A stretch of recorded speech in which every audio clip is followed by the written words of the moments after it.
Hi, I'm the owner and designer of London Bridges Clothing. I actually started this company on accident. I never planned on being a fashion designer or having my own clothing brand, but when our daughter London was just about 3 years old, we realized that she had a sensory processing disorder to touch. In other words, she didn't like to wear clothes. She didn't like the bulky hems, the seams, the tags, the gathers. She didn't like ruffles, anything like that. We started shopping around for her, trying to find clothes that she could wear, but we couldn't find them at the stores. And so I started making some things for her. The first thing I made her was a little twirly dress, and she loved it. She would wear it every single day. She finally was wearing clothes again, but I could not get this dress off of her. I used to have to sneak in her room at night just to wash it, because if she saw that it was missing, she would die. But I started making her more clothes, and little by little I had neighbor people asking me to make clothes for their kids, and other parents started asking, and that's how London Bridges was created. Fast forward to today, it's now about 90% women's clothes. I make 90% women's and only about 10% kids. I still focus on the comfort. I still do all the softest fabrics I can find. I still don't do any bulky hems, seams, tags. I still don't use elastic.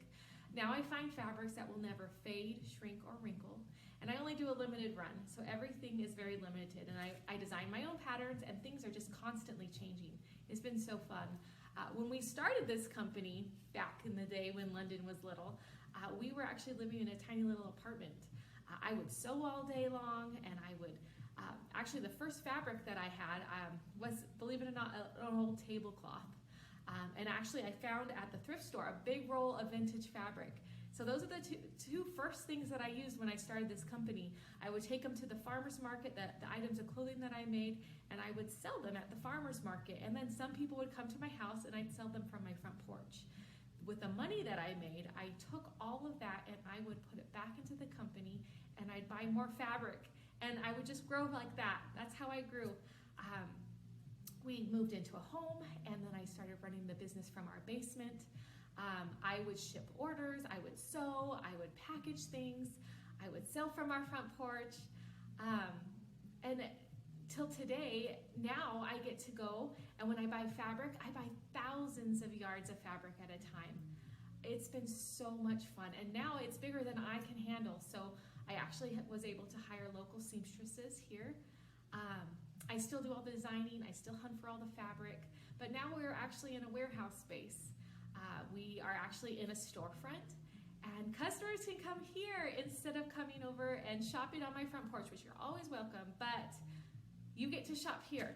And it's been so much fun. It's so exciting to see the growth that we've had and the potential that we have, and I am so grateful for you guys. I am so grateful that you have chosen to join us along on this journey, and I want to thank you from the bottom of my heart for helping make London Bridges what it is today. I really, really appreciate it. Thank you.